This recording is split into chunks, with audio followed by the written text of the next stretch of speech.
The silence is broken by somebody crying, trying to be heard, never a word.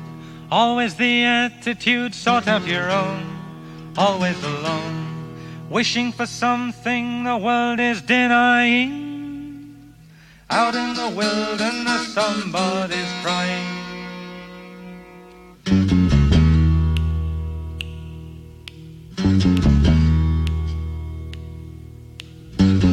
Somebody wishing for something to happen, wishing to tell, wishing to help. Someone was listening, someone who cared, never despaired.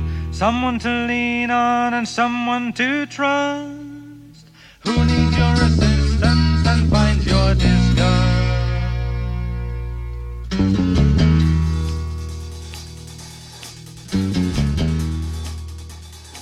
Hello, this is Ayana Young, and I welcome you to Unlearn and Rewild, where we explore radical ideas relating to Earth renewal.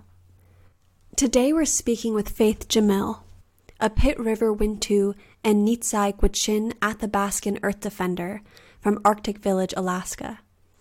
She is a campaign organizer for Red Oil, which stands for Resisting Environmental Destruction on Indigenous Lands. Faith has worked on behalf of the Gwich'in Nation for over 10 years as a representative, public spokesperson, and Gwich'in Steering Committee staff to address the potential human health and cultural impacts of proposed oil development in the birthplace and nursery of the porcupine caribou herd in the coastal plain of the Arctic National Wildlife Refuge. Faith continues as a public spokesperson, press and tribal liaison, and human rights advocate. Faith is a current field representative of the International Indian Treaty Council and has represented the Gwich'in Nation at the United Nations.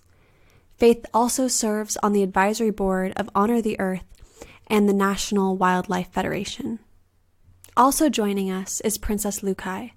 She is the former executive director of the Gwich'in Steering Committee and Alaska director at the Indigenous Leadership Institute.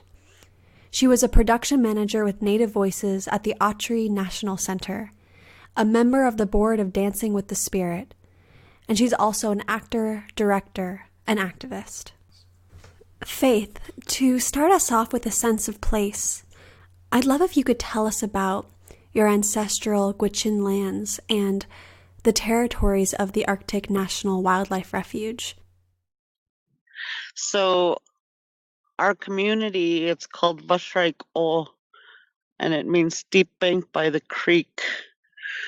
And we're located about 200 miles above the Arctic Circle within the Brooks Range in northeast Alaska. And the Brooks Range is a mountain range that's very beautiful, and it separates the inland community from coastal community of Kaktovik. But the Arctic National Wildlife Refuge is 19 million acres of wholly intact ecosystem within northeast Alaska, and the coastal plain of the Arctic National Wildlife Refuge is right at the very top, adjacent to the Beaufort Sea, and that is the biological heart of the Arctic National Wildlife Refuge. The 1.5 million acres is also at threat by all of the oil companies. Every major oil company has a stake and interest in it, but that place is the birthplace and nursery of the porcupine caribou herd, which to the Gwich'in people, that's a sacred place. In our language, we say, it means the sacred place where life begins. And it's not only a birthplace for the caribou, but it's also one of the most important on-land denning habitat for polar bears. And there's 156 species of migratory birds that fly from all around the world to nest there. It's one of the most vital ecosystems that we have in the United States. And Princess, if there's anything you'd like to add to that. Yeah, I'd just say that, I think the refuge is absolutely symbolic of what is happening in the world because it really is the commons, and you have for years this really capitalist Western mentality of industry and politicians looking at the refuge and saying it's barren, there's nothing there. It's not going to hurt anybody if we go up there and develop and drill for oil in the last remaining area of the North Slope that's not open to development. In that regards, we're talking about the commons in a world that's trying to privatize land and water and patent life. I think that we're talking about two different, very different worldviews, one which commodifies life and another which realizes that we need these ecosystems in order to survive. And I would just add too that it's about human cultural diversity. For us as Gwich'in, this is a human rights issue. For too long, Indigenous people have been looked at as it's okay if we're collateral damage in extractive resource industry. We just have to shift that paradigm, and we have to change that in the world if it's not too late. Exactly. And would you mind telling us the Gwich'in creation story so that we might begin to understand the sacred alliance between your people and the land, and that this is much more than just, quote, an environmental battle, but it is deeply rooted in ancestry and spirituality?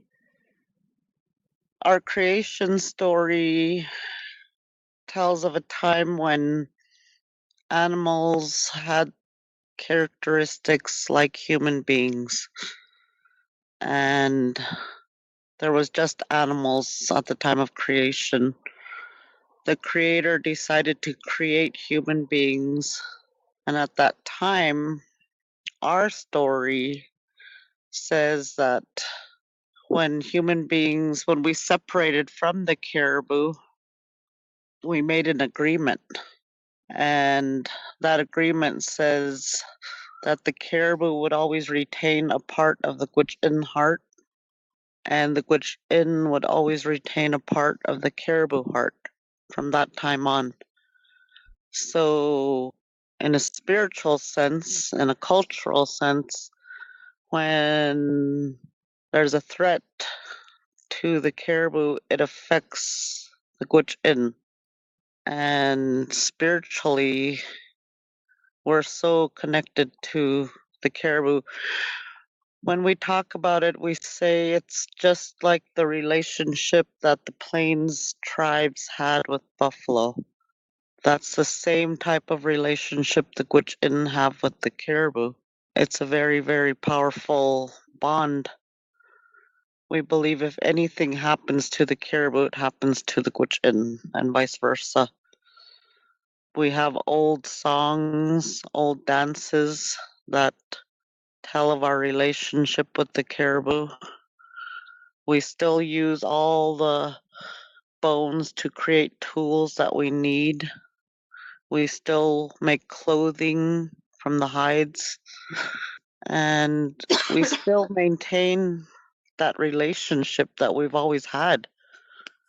When the caribou's in our territories, we honor the caribou with our hunt, and it's a very sacred time. It's a special time, and it's one of the most important times for Gwich'in because it's at that time that our life lessons are taught to our young people. Social skills, cultural skills, spiritual skills. All these ancestral teachings are passed on when we're out there on the land, because we move out on the land when the caribou migrates through, and we stay on the land until we're done harvesting. And then that feeds us all through the winter, which is very important nowadays. And we still live like that. I've heard you both speak about how oil drilling would be the end of the Gwich'in, and thus it is a human rights issue. So I guess what I'm wondering is, when you're talking about day-to-day lives and how connected they are with the land in a closed loop of subsistence guided by your traditional ecological knowledge, how would this be destroyed by oil exploration? Well, the place that is at threat right now, like I said earlier, it is the biological heart of the refuge system. That's the place where the caribou give birth to their young. And it's the only safe place that this herd, the porcupine caribou herd, will go to give birth to their young. They do not birth their young anywhere else. So if the oil rigs are allowed to come in, it will displace them from their nursery, basically. And they'll be forced to have their young in another area, which probably is not going to be beneficial with the right nutrients for the young, but also would not be safe from predators. And that's a very real issue here in Alaska. That place is perfect for the caribou to use as their birthing grounds because the high winds keep mosquitoes away at that time when they're dropping their young. And it's a safe area from predators because it's a coastal plain. They can see predators from far. And also, the grass that grows there, that's the exact nutrients for newborn calves to get enough energy, because this herd is one of the furthest migrating herds of North America. It migrates through Canada and Alaska. Northwest Canada and Northeast Alaska, we have 15 Gwich'in communities that are strategically located on the migratory route of the porcupine caribou herd, especially our northern communities. And this herd's habitat is huge, but that coastal plain is the only place that the caribou will go to drop their young.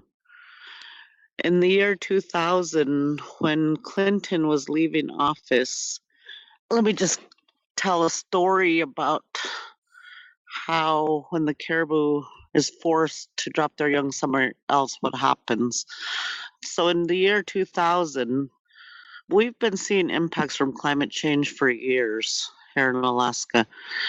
And that year, there was really heavy snows, and then it was a warm spring. So that year, the caribou were migrating through their wintering grounds in Canada, heading north to cross the border and go to the coastal plain here in Alaska to give birth to their young. Because of the heavy snows, their migration north was slowed down. And by the time they reached the Porcupine River, the ice, because it was so warm, the ice had broke early that year. And so the females tried to wait out the ice till it all flowed, and they stayed on the south side of the river trying to wait it out. By the time that the ice had gone by and flowed by, it was too late.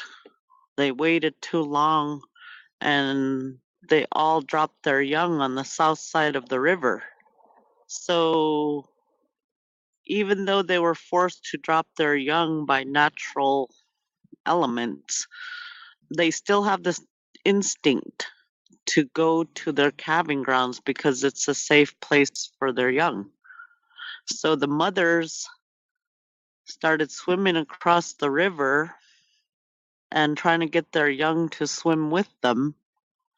But because the young were just newborns and that heavy flow of water when ice during breakup, it was too volatile.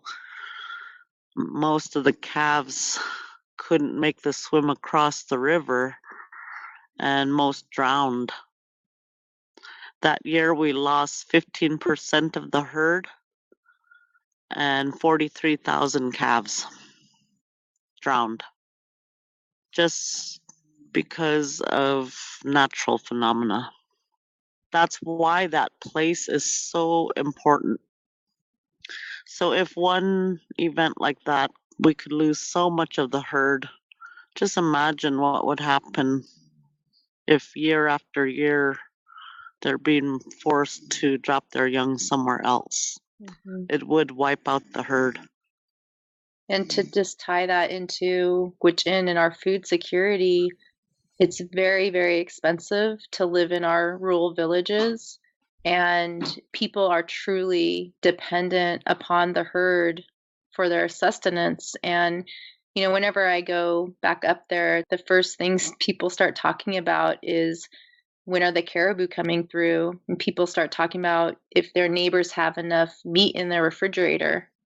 And when they start coming through and they know they're coming, there's such an excitement in the air, and people start going out hunting, and that makes up the bulk of people's diet. When those numbers go down, I mean, right now the herd is healthy. I think it's about 200,000, but when those numbers go down, it's troublesome.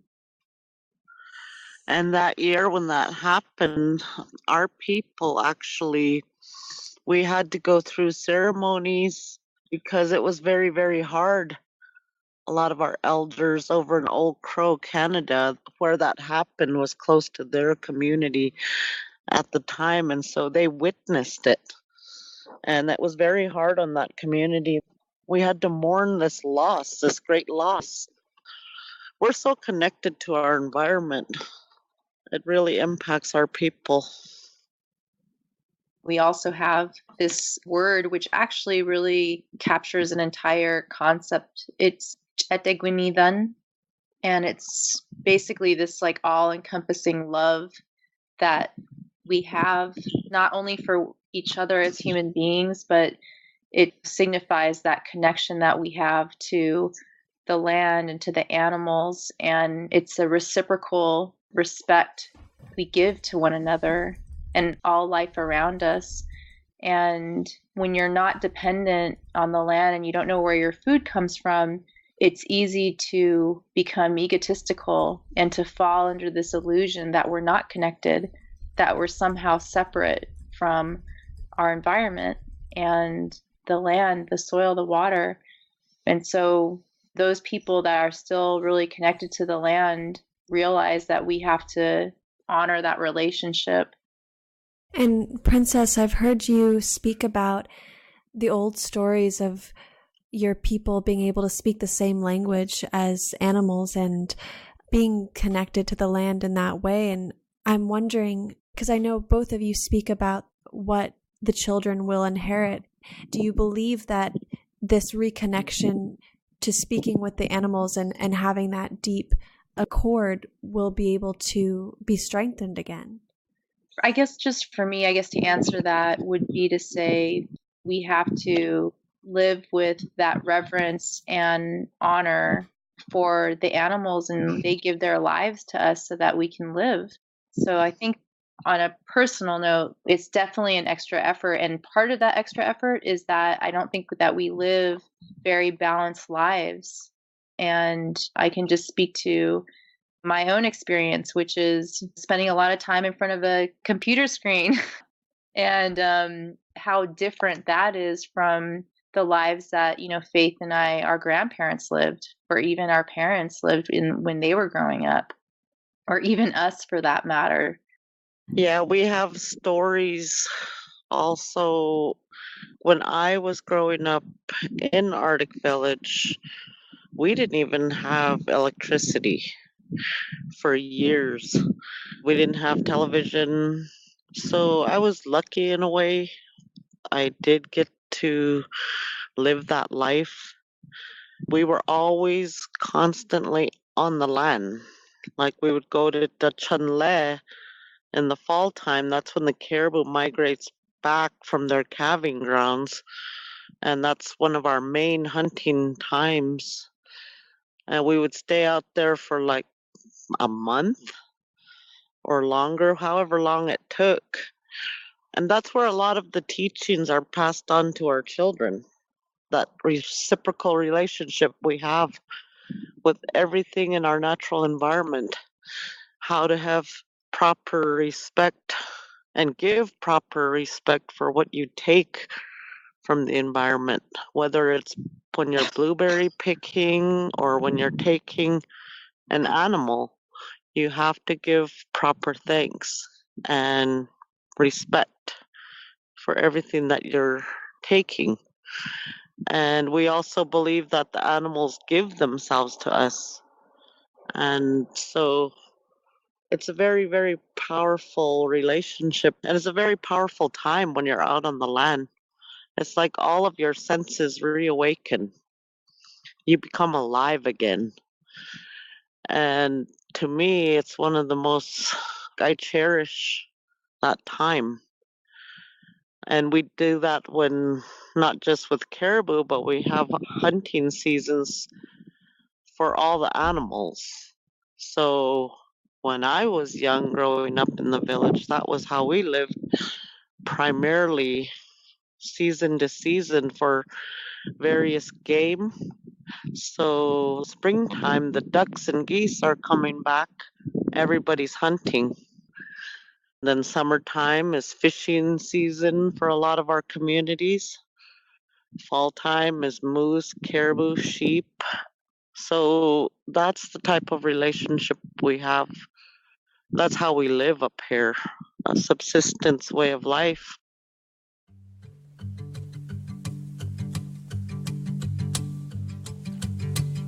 Son of the sun, son of the earth, the soul of life, children of the world, daughters of starlight, and daughters of mirth, sisters of sunlight, sisters of earth, brothers of nature, brothers of old, brothers of legend, and the story untold.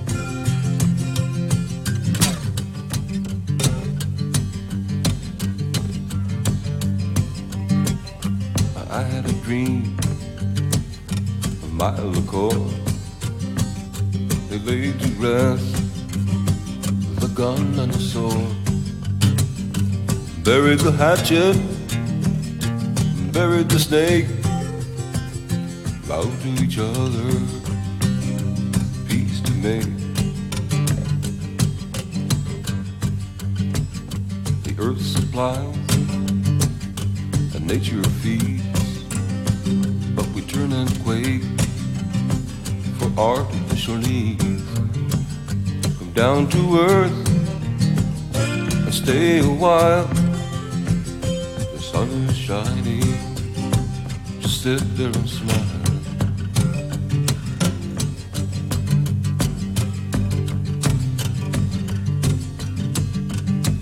I'm a brown-skinned man, that's what I am. Got a guitar and a drum, that's where I come from. Spirit of the sun, spirit of the sea, worthy of a shadow, come shine down on me.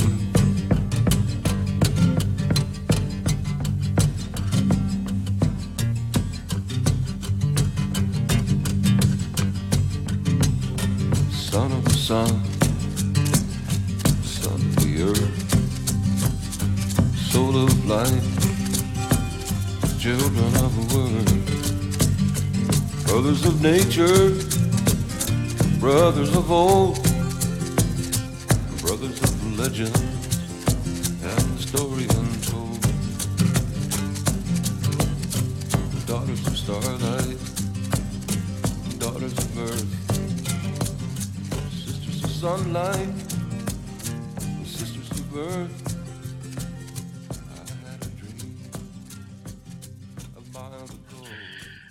It's so important that our subsistence lands remain intact so that we're able to continue this ancestral way of life and pass it on to our children. And right now, Alaska's been ground zero for U.S. energy policy.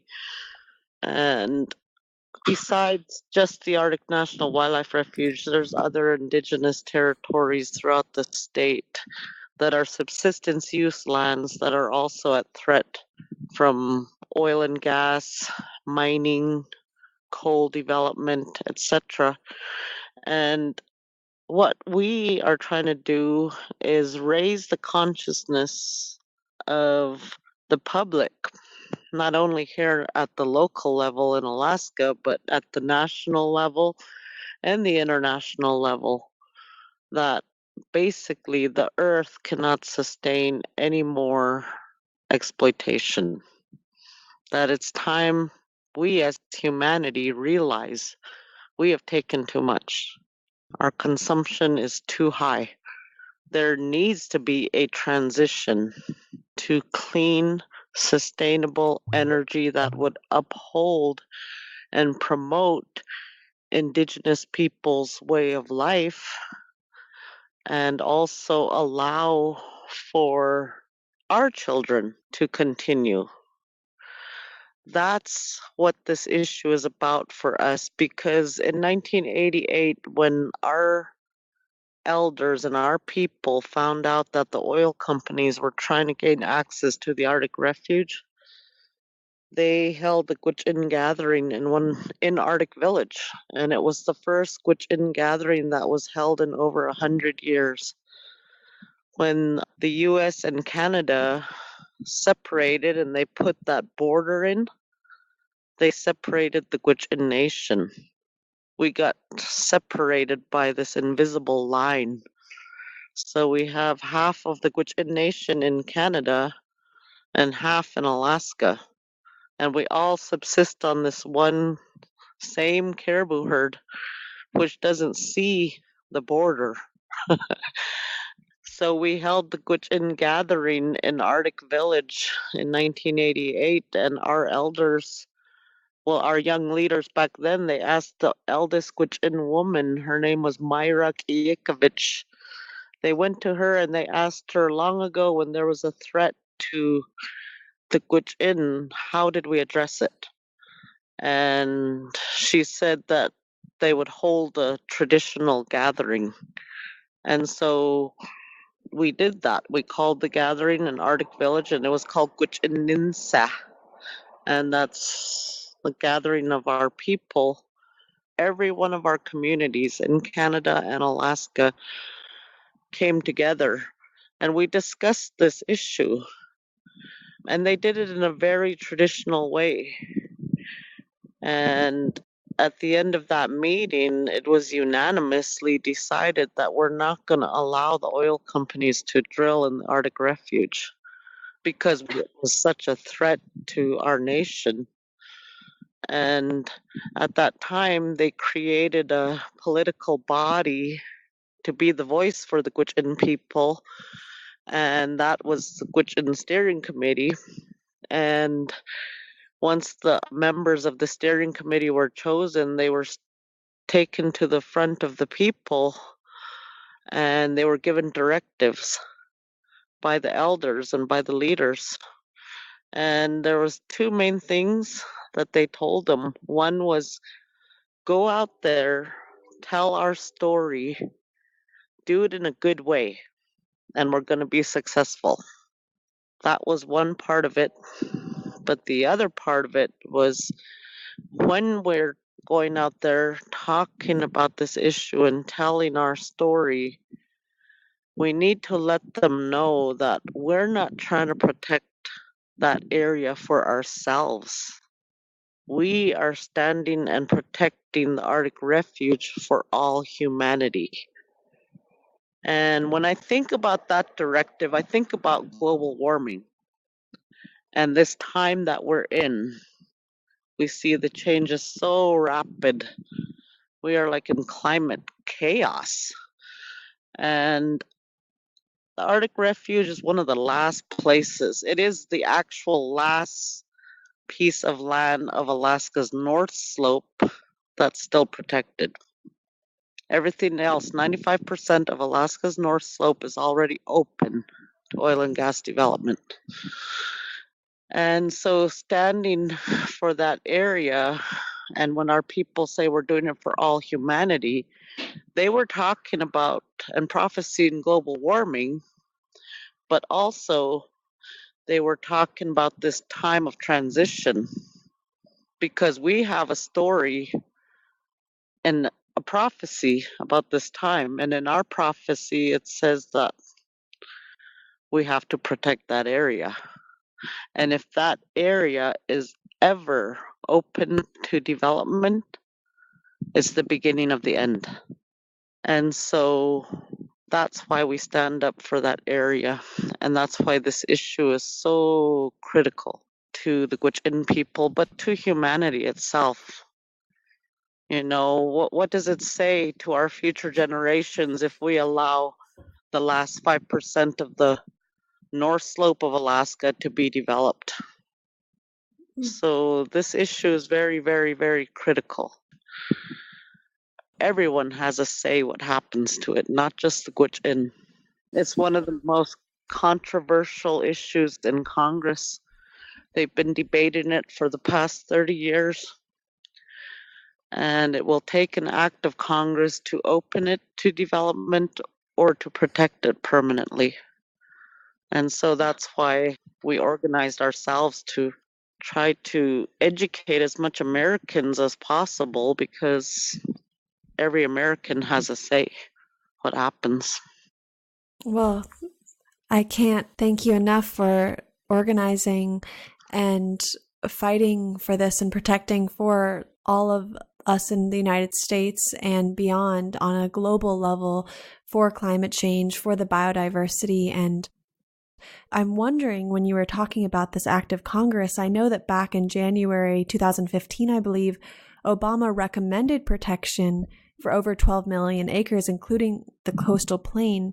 But just last month, Obama announced a joint U.S. and Canada agreement to combat climate change and prioritize Arctic conservation for the benefit of Indigenous peoples, but then days later proposed new offshore leases in the Arctic. So what do you make of this political mind game, and what is the true prospect for protection? I think the politics of what's happening right now, I mean, that was fantastic that the Obama administration came out with this official recommendation for wilderness, which changed the last official recommendation that was for oil and gas development on the coastal plain. And that was years, I believe, 3+ years that went into public commentary on the comprehensive conservation plan for management of the refuge. And overwhelmingly, people really came out and said, we want to see further protections for the coastal plain. So then from there, Obama makes that official recommendation to Congress to designate wilderness for the coastal plain. And then the job is to get it through Congress, and which is the same thing that the people have been trying to do for over 30 years, is get a wilderness designation for the coastal plain. It just hasn't happened. So I think there's a lot of doublespeak, and we saw from Paris that there's a lot of firm talk to wanting to act on climate change, but there's not, in my eyes, enough political will to get us there. And I'm definitely behind the Keep It in the Ground campaign. And I think that politicians need to understand that we just simply cannot afford to do business as usual. So until we start really putting a different system in place that doesn't look at corporations as citizens, that understands that people need to come first, and that we need to have an economy that is reflective of our morals and ethics around really being sustainable and aware of the fact that we are dependent upon these critical ecosystems. Until that transformation happens, we're not going to get to where we need to be. But in terms of permanent protection, on the upside, we have more co-sponsors than ever before for wilderness designation, and it is bipartisan. And then the only other option would be for President Obama to use his executive authority and do a monument designation for the coastal plain. And if we're really looking at climate change and we're looking at the fact that our species is not going to be able to exist on this planet if it warms up more than 1.5 degrees Celsius, and we are not doing what we need to do to get there yet, keeping fossil fuels in the ground is the only way to do it. And we're just not seeing, I don't think, the political will to get us there because it needed to happen yesterday. Mhm. And the communities that depend on the oceans that have been put in the 5-year plan of the federal government, their Outer Continental Shelf 5-year plan. There's 3 places here in Alaska that are at threat under that plan, and that's one in the Beaufort Sea, one in the Chukchi Sea, and one in Cook Inlet. And all these places, there's indigenous communities that rely on the marine ecosystem to provide all their essential subsistence needs. And so it's the same fight that the Gwich'in are facing, they are going to face as they stand up and oppose fossil fuel development in their ecosystem that provides for their food security. And the other thing is the Beaufort Sea is directly adjacent to the coastal plain of the Arctic Refuge. I've always thought that drilling offshore is a direct threat to the Arctic Refuge as well if there's going to be offshore drilling in the Beaufort Sea, because once they access the resource offshore in the Beaufort Sea, they're going to have to bring it to market, and they're going to want to access land and try to connect to the Trans-Alaska Pipeline, and it would just be a backdoor approach in opening up the Arctic National Wildlife Refuge. And the thing about the Arctic Refuge is it's not really about the oil there, because they estimate that at current consumption rates of the United States, it's basically whole 6 months worth of oil that we would not even be able to bring to market for 10 years. So the Arctic National Wildlife Refuge does not solve our energy needs now, as they'd like to tout it, but the primary push for the refuge is actually for precedent setting of access to these places that are protected by such stringent environmental laws. If they can access the Arctic Refuge, they can access any other public lands anywhere. Exactly. And they've admitted that themselves, that it's about the precedent. But as for offshore development, like we stand and oppose offshore development here in Alaska because of climate change and because there should not be any more fossil fuel development here in the state. We have enough fields operating currently that are already online that would take us through a transition period if we start the transition now. But that's where our work comes in, and that's where the public comes in. I believe that there is an awakening happening. I believe that the public senses what we're speaking about. And I believe that people are starting to shift the way they see how we use energy, what we're taking from the earth. And the march in New York on climate, hundreds of thousands of people took to the streets. Maybe that's what it's going to take in every city. We need mass mobilization, mass outcry, and we just need to hold the line on places like the Arctic Refuge and offshore Alaska while this transition and awakening is happening. I just wanted to add to, to the offshore as well, as I think it was Shell, it was just so, to me, clear. They basically proved it themselves that the conditions of our oceans up here are just not meant for that sort of development. They couldn't even get the drilling rigs in place. I mean, you remember that Kaluk, came ashore, I believe, twice, and there's no way for them to clean up an oil spill in the Arctic Ocean. I mean, we proved that. I mean, that happened with Exxon, right? Or in the Gulf. It's like weird. Are we just going to continuously not learn from our mistakes, these grave mistakes that affect the entire food chain? Yeah, Shell pulled out in October. They pulled out, and basically they still have their leases, but it's not feasible for them to drill, and so that was the reasoning they gave. But just as Princess said, there really is no safe way to drill offshore in Alaska. If you've seen Deadliest Catch, you see how volatile the seas are up here. And imagine broken ice conditions. Imagine half of the time being in darkness and frigid temperatures, volatile seas.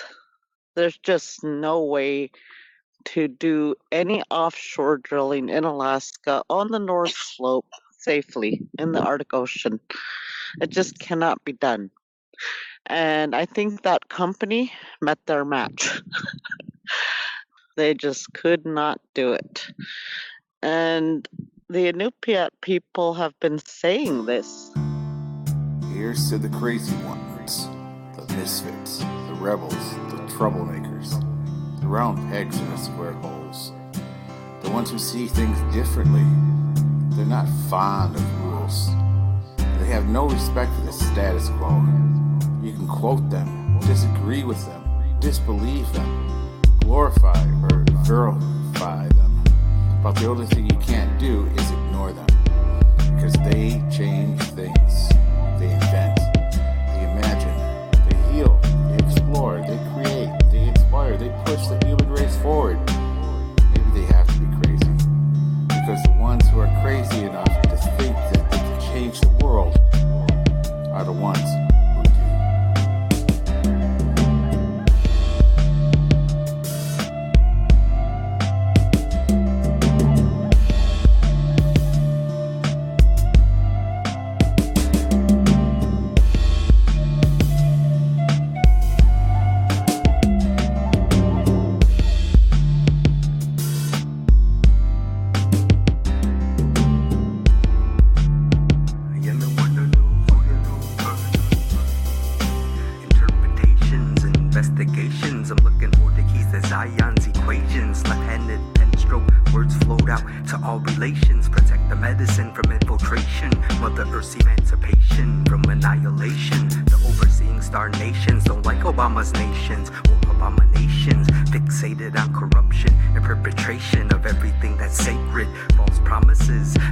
In disguise, some said he was to bring the troops home. Inaugurated rockets fly, the deadliest airstrike. Within 2 weeks of office, Peltier sighs. So we reflect and write. Artifice delivers truth, prophecy ignites. Spirit activated delights. Sustainable evolution. The most revolutionary act is the betterment of our lives. Maintain the balance. Prayer stronger than assassins. Who's asking, basking in the luxury of contaminants while we're fasting. Sometimes crying, sometimes laughing. Self-controlling actions. Neutralizing chemtrail reactions. Chlorella flows to cleanse and break the hold of them Vaticans. Radiated passions. That alone enough is enough to get it cracking. Not man-made's demise, just the warrior strapping. Rapping, staying focused on making it happen.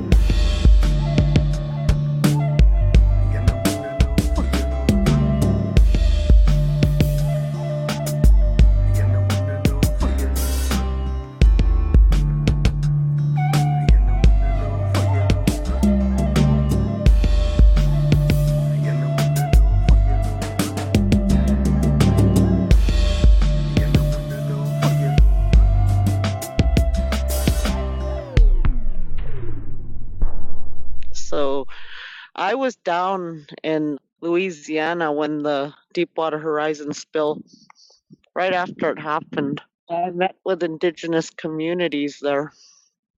It was amazing, the parallels, the similarities between Alaska and Louisiana. The coastal communities, these indigenous communities that we were meeting with, the Homa, the Chitimacha, I can't even remember the tribal names, but we met with most of the indigenous communities there. And we happened to be in one of the communities when the oil started hitting their shrimping grounds. And we were actually in a community meeting, and one of the community members came into the meeting and said, "It's hitting our shrimping grounds right now, it's hitting the marshes." So we all went out on shrimping boats to go to where the oil was hitting, and it was just devastating. You could see the oil slick on the marshes, and I could see the pain in those people's faces because their way of life was so interdependent on the waters there. They've been devastated by global warming, coastal erosion, just like Alaska.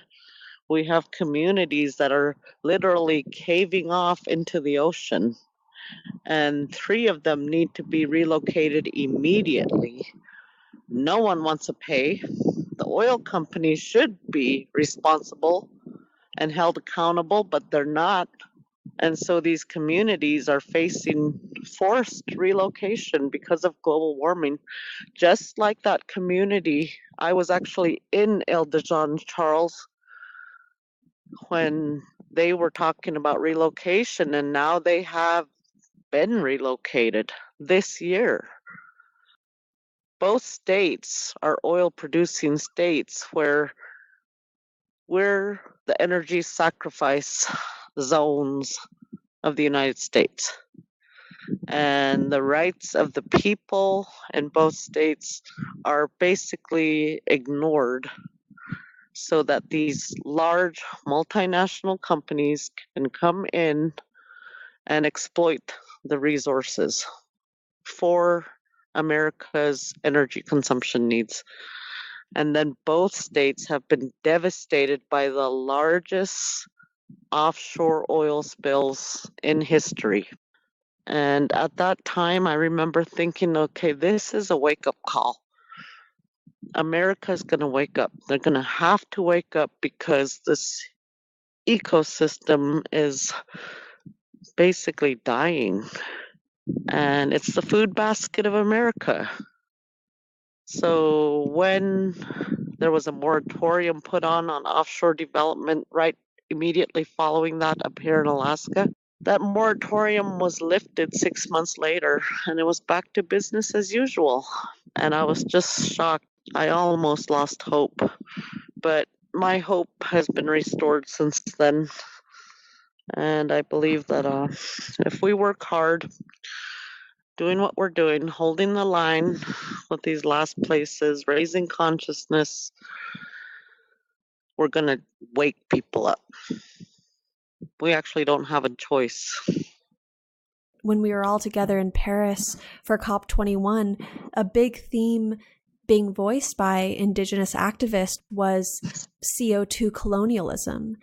And I think it's important to explore how colonialism is at work in the resource grabs going on in Alaska, beginning with, and probably even before that, but with the Alaska Native Claim Settlement Act in 1971. And I'm wondering if you could explain how this act has divided tribes and opened up those lands to destructive industries and continues to create havoc. Here in Alaska in 1968, Prudhoe Bay was discovered, and in order to bring the resources to market, they needed to settle land claims, and so they put forward the Alaska Native Claims Settlement Act, and it was approved unilaterally in 1971. Most Alaska Natives did not even have a vote or a voice in it. But when it happened, what it basically did was set up for-profit Native corporations. There's 13 for-profit Native corporations divided by regions in the state of Alaska, and these for-profit corporations hold title to the subsurface rights. And then we also have village corporations, which were created in every Native village in the state. So there's over 200 Native village corporations. They have surface rights. At the time, there were governments, and we had our own traditional governments in place, our tribes, tribal governments.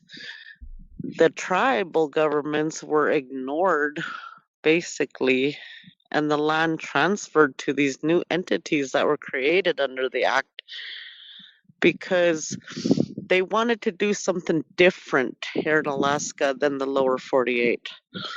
And so these corporations, these newly created Native corporations, there was a clause that if they didn't prosper and if they went under, they could be bought out. Any corporation could buy them out. And if that happened, that also jeopardized land. And land would be moved out of Native hands totally. And I believe that was the intent, except Alaska Natives mobilized and realized the threats that we could lose the land more, so they had to be prosperous as corporations. So these Native people who lived in tiny communities, isolated communities throughout the state, very little Western education, but the few that did have that Western education were the ones that had to learn how to become corporate citizens, basically. And what they did is they partnered up with the companies depending on what resource was within their territory. So like on the North Slope, you have Arctic Slope Regional Corporation. That's a multi-billion-dollar corporation now. And they partnered with the oil companies, and that's the resource they tapped to get their billions. Some other regions, it was mining companies, and other regions, it was the timber industry. But basically, the only assets they held was the land. So to prosper, they had to exploit their assets. That's what they did. So the lands became corporate assets, and that's how they were accessed. And when I talk about ANCSA, I like to say ANCSA in a nutshell was basically a theft of our ancestral territories. It was an act to assimilate Alaska Natives and an act to divide and conquer Alaska Natives. And then the final blow would have been termination of tribes here in Alaska. That was their intent in a nutshell. But so far we've been able to fight off termination because something that constantly comes up here in Alaska is legislation to basically legislate away tribes. And there are 227 tribes in Alaska, and we all still maintain our own governing structures and our inherent sovereign authority. And we're standing up and trying to fight for recognition of our rights. And when we do, Congress turns around and says ANCSA basically wiped out all our rights, because there was also a clause within ANCSA that said we gave up all Aboriginal rights to the land. And so it's set up also this political struggle for Alaska Natives and the fight for our recognition of our sovereign rights. and our own authority. But ANCSA to me was one of the worst acts created by Congress. And now the same type of legislation is being promoted in other areas of the world where there's resources. I was down in the Amazon, and the Amazonian leaders there said they had been approached and asked whether they wanted to do land claims similar to Alaska. And we cautioned them, don't make that mistake. Don't let it happen, because we're still dealing with ANCSA here. And now the legacy of ANCSA is we have polluted lands, we have divisions, because there's tribes that want to protect certain areas, and then there's corporations that want to exploit that same area. And so that creates division. So we told them the story in the Amazon of what happened to Alaska Natives and told them don't allow it to happen to them. But that's what the United States is promoting in other areas of the world under U.S. aid. And so I really caution people about land claims, because it's one of the primary reasons we're in the situation we're in Alaska, where so much lands are currently at threat for oil, gas, coal, mining, etc. Yes, it's so important to stand in solidarity and keep the fight going. And I'm just so grateful that both of you have given your lives to spreading these words of knowledge and action and hope, and thinking about Alaska, and especially in the Arctic Wildlife Refuge, that it is one of the most fragile and the most intact ecosystems in the world, and we cannot allow harm to come to it. And for the listeners that are hearing this, what and how can people globally stand in solidarity with you and support the Arctic Wildlife Refuge and the other lands that you're protecting? So there are a number of petitions circulating. It's really important, I think, that if you live in Alaska, that you contact your local representatives and also contact the president. There's actually, if you go and if you use the hashtag #WeAreTheArctic, you should be easily on social media be able to find some petitions to sign, online petitions, but also because it is federal land, it's a national issue, being able to contact your local senators or representatives to support the wilderness bill is really important. And internationally, I think you can still sign the petition or send something to President Obama directly saying that this place needs to be permanently protected. Yeah, I think pressure on the administration is really important too. The administration needs to hear directly from Americans that the Arctic Refuge should be protected permanently. And I think people can stand in solidarity with Alaska by raising the profile of these issues. Global warming, transitioning to clean energy, that it's time for that shift to happen, not just for us here in Alaska, but for everyone. And learning about these issues, learning about what's happening, and standing up for their own territories, and not allowing further destruction to continue. Because all our children look at us. They're all looking at us. What are we leaving them? That's what we all need to start thinking about, especially decision makers. Stand up, speak up, raise your voice. We only have one Earth. Drifting on the wind, through the mountains like a river. Today on Unlearn and Rewild, we've been joined from Alaska's North Slope by Wichin tribal members and Earth protectors Faith GEMMILL and Princess LUCAJ, along with our host Ayana Young. The music we featured today was first from Athabascan songster Willie Dunn with Son of the Sun. And then T-Hawk featuring Red Hawk Woman with Crazy Enough. Our theme songs are Silence Returns by Bo and Like a River by Kate Wolf. I'm the show's producer, March Young. If you can support this work, please do so by sending a donation at unlearnandrewild.org/support. And while you're there, sign up for our newsletter. You can help get these messages to everyone by sharing this episode and others with your networks. And also leave us a rating on iTunes. Thanks, everyone.